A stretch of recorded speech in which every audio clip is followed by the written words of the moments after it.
उत्तर प्रदेश के deputy CM Keshav Prasad Maurya आज जनपद कुशीनगर के खंडा विधानसभा रामपुर गोहना में आयोजित श्री शनि मंदिर निर्माण भूमि पूजन करने पहुंचे। साथ ही विभिन्न 101 परियोजनाओं को लेकर लोकार्पण भी किए। भूमि पूजन करने के बाद कार्यक्रम स्थल पर भी पहुंचे, जहां कुशीनगर के सांसद विजय दुबे और तमाम विधानसभाओं के विधायकों और भाजपा के नेताओं ने माला अर्पण कर स्वागत किया। इस मौके पर डिप्टी सीएम केशव प्रसाद मौर्य ने उत्तराखंड त्रासदी में अपनी जान गंवाने वाले युवक के परिजनों को 4 लाख रुपए का चेक दिया, जिसके बाद डिप्टी सीएम ने कुशीनगर में लगभग 2 अरब के लागत से होने वाले 101 विकास परियोजनाओं का शिलान्यास किया। इस मौके पर डिप्टी सीएम ने अपने संबोधन के दौरान 4 साल में सरकार द्वारा लोक निर्माण विभाग में 1479 करोड़ रुपया लेकर कुशीनगर को मिलने की बात कही। साथ ही कुशीनगर के विधायकों की मांग को अक्सर पूरा करता हूं, ये बात भी डिप्टी सीएम ने संबोधन के दौरान कहते हुए कुशीनगर की धरती पर आने से सुखद अनुभूति होती है, जिस वजह से केंद्र और प्रदेश में भाजपा की सरकार बनने के बाद देश और विदेश में विकास की गंगा बह रही है। किसान सम्मान निधि सबके खातों में दिया गया, जबकि समाजवादी पार्टी की सरकार में 2 घंटे से ज्यादा बिजली नहीं मिलती थी,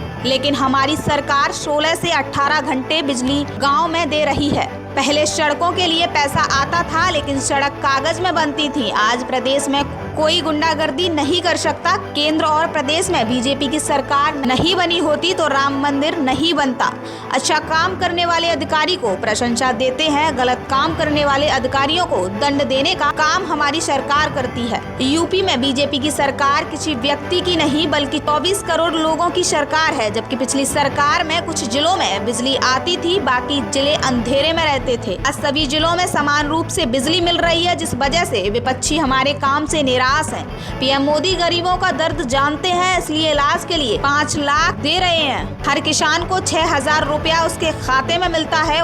वहीं अन्य सरकारों में आधा पैसा तो दलाल खा लेते थे। राहुल ने कहा कि लोकतंत्र खतरे में है, लेकिन मुझे लगता है कि कांग्रेस खतरे में है। अखिलेश ने कोरोना वैक्सीन को बीजेपी का बता दिया। अखिलेश यादव 2022 में आने का ट्रेलर दिखा रहे हैं, पर अगली सरकार पुनः आएगी, क्योंकि देश के मतदाताओं में से 100% हमारे हैं, बाकी में बंटवारा है और बंटवारे में भी हमारा है। बीजेपी का कोई कार्यकर्ता समस्या लेकर आए तो अधिकारियों को वो काम करना पड़ेगा। हमारी पार्टी के लिए पहले देश और जनता है। हम ईंट का जवाब पत्थर से दे रहे हैं। मोदी के नेतृत्व में देश की सैन्य शक्ति बढ़ रही है। पश्चिम बंगाल में भी हमारी सरकार बन रही है। हम 200 से ज्यादा सीट जीतेंगे। ममता जी अपने ऊपर हमले का नाटक रच रही हैं। ममता जी के पास गुंडों की फौज है।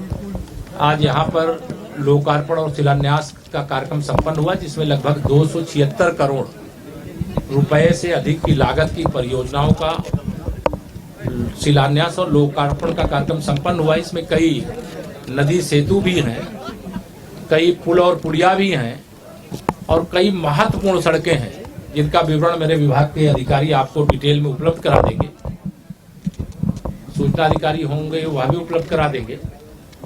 और हमारा प्रयास है, और मैं पूरा भी हिसाब लगा रहा था कि जनपद में हम लोग 4 वर्ष से कम समय में 1479 करोड़ रुपए की परियोजना अकेले कुशीनगर जनपद में केवल लोक निर्माण विभाग के माध्यम से, और सारे विभागों की योजनाओं को जोड़ देंगे तो कितना विकास की दृष्टि से केंद्र और प्रदेश सरकार के माध्यम से माननीय मोदी जी, माननीय योगी जी के नेतृत्व में यहाँ कार्य हुआ है, वो अभूतपूर्व है।